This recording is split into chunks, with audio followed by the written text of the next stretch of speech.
Private schools కు ధీటుగా ప్రభుత్వ పాఠశాలలను ఆహ్లాదకరమైన వాతావరణంలో బాలబాలికలకు విద్యాబుద్ధులు నేర్పిస్తూ ఉపాధ్యాయులు తుమ్మలగుంట వెంకటకృష్ణ కుమార్ పై ఉపాధ్యాయ దినోత్సవం సందర్భంగా ప్రత్యేక స్టోరీ.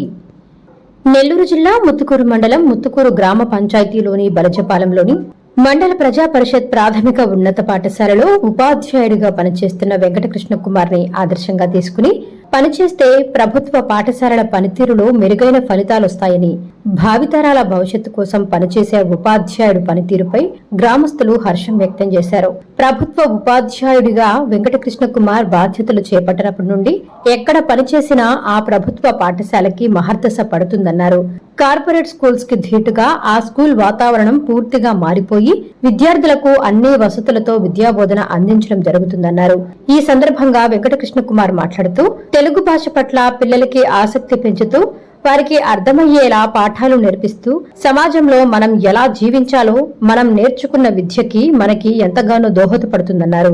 జన్మనిచ్చిన తల్లిదండ్రులను, విద్యాబుద్ధులు నేర్పిన గురువులను, పెద్దలను ఎలా గౌరవించాలో నేర్పించడంలో ఉపాధ్యాయుల పాత్ర ఎంతో ఉంటుందని చెప్పారు.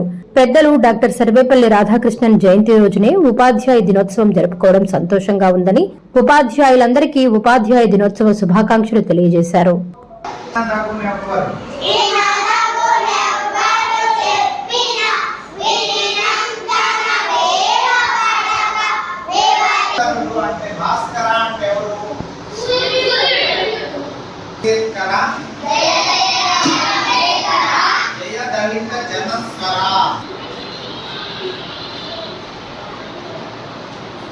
ఎవరికి జనాలకి చెప్పాడు దానివల్ల మంచిది.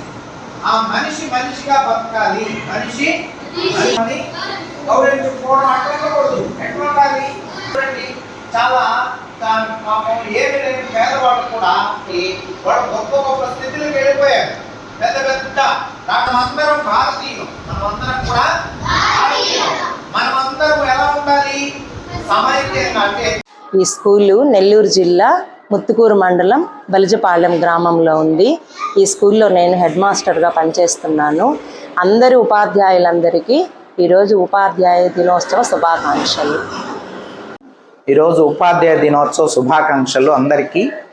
ఈరోజు ఉపాధ్యాయ దినోత్సవం జరుపుకుంటున్నామంటే ఆయన సర్వేపల్లి రాధాకృష్ణన్ గారు ఒక గొప్ప ఉపాధ్యాయుడిగా, ఒక మంచి ఉపాధ్యాయుడిగా అందరూ స్టూడెంట్ల దగ్గర ఆయన మన్ననలు పొంది ఆయన జన్మదినాన్ని ఈరోజు ఉపాధ్యాయ దినోత్సవంగా జరుపుకుంటున్నాము.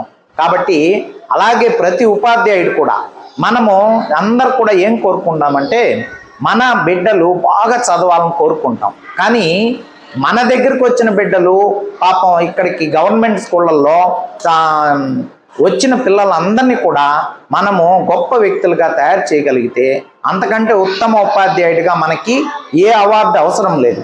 ఈరోజు మనము ఎక్కడ చూసినా ఎక్కడ ఎలా ఉందంటే పరిస్థితి బాగా అంటే సమాజంలో ఈ పెడధోరణులు ఎక్కువైపోతున్నాయి.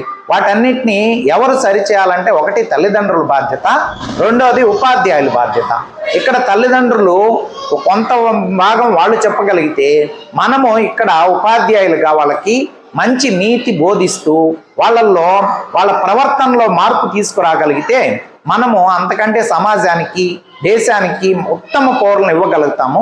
కాబట్టి ఈరోజు మనం ఉపాధ్యాయ దినోత్సవం సందర్భంగా మనం చేయగలిగిన పని ఉత్తమ పౌరులుగా తీర్చిదిద్దడం. వాళ్ళకి విద్య అనేది ఒక ఆయుధం. ఎక్కడ ఎంత పేదవాడు కూడా ఈరోజు గొప్ప గొప్ప స్థితుల్లోకి వెళ్తున్నారంటే కారణం ఏంటంటే విద్య. కాబట్టి విద్యకి మనకు ఒక పద్యం కూడా ఉంది, విద్యను దొంగలు దోచలేరు, అలాగే ఎవరు కూడా దాన్ని ఏం చేయలేరు. కాబట్టి మనము విద్యను కానీ పిల్లలకు కానీ నేర్పించగలిగితే మనం వాళ్ళు జీవితాంతం మనల్ని మంచి ఉపాధ్యాయుని ఎప్పుడు గుర్తుపెట్టుకుంటారు. ఈరోజు సమాజంలో కొంతమంది ఉపాధ్యాయుల గౌరవం లేదన్నారు, అది నేను అంగీకరించను దాన్ని. ఎందుకనంటే మనం కానీ బాగా చెప్పగలిగితే మనల్ని ఎప్పుడు జీవితాంతం గుర్తుపెట్టుకుంటారో ఆ పిల్లలు, వాళ్ళు ఎంత స్థితికి పోయినా మనల్ని మర్చిపోరు. ఇదొక నాకు ఉదాహరణ, చాలా ఉదాహరణలు ఉన్నాయి. ఇలాంటి వాటిని నేను ఎప్పుడు గుర్తుపెట్టుకొని ప్రతి సంవత్సరం మనం కొత్త ఉపాధ్యాయుడు అంటే కొత్తగా నేర్చుకోవడం, లేకపోతే ఇంకెవరి దగ్గర నుంచి అయినా ఏదైనా చూసినప్పుడు దాన్ని మనం అడాప్ట్ చేసుకోవడం, ఇక్కడ ఇంప్లిమెంట్ చేయడం, కొత్త కొత్త విధానాలతో మనం అంటే పాత రోజుల్లో అందరికి ఒక అపోహ ఉంది, పిల్లల్ని కొడితే కానీ చదువు రాదనేది. అది తప్పు అని చెప్పి నేను మామూలుగా ఎక్కడ కూడా కొట్టకుండా మనం వాళ్ళ యొక్క చెడుని మంచిని వాళ్ళకి తెలియజేస్తూ, ఈ చెడుని వాళ్ళకి ఇట్లా నువ్వు తప్పు చేస్తున్నావు దీన్ని సరి చేసుకొని 1-2 సార్లు మనం ఓపికగా కానీ చెప్పగలిగితే వాళ్ళలో మార్పు వస్తుందనేది నేను ప్రత్యక్షంగా ఇక్కడ నేను చేయగలుగుతున్నాను. కాబట్టి దాని ద్వారా వాళ్ళని మంచి ఉత్తమ పౌరులుగా తీర్చిదిద్ది మంచి స్థితికి తీసుకుపోవాలి. అలాగే అందరు కూడా ఈరోజు విద్యార్థులందరికీ కూడా తల్లిదండ్రుల ఆశీస్సులతో పాటు మా టీచర్ల యొక్క ఆశీస్సులు కూడా ఉండి వాళ్ళని మంచి స్థితికి వెళ్ళి మంచి ఇది కావాలని కోరుకుంటూ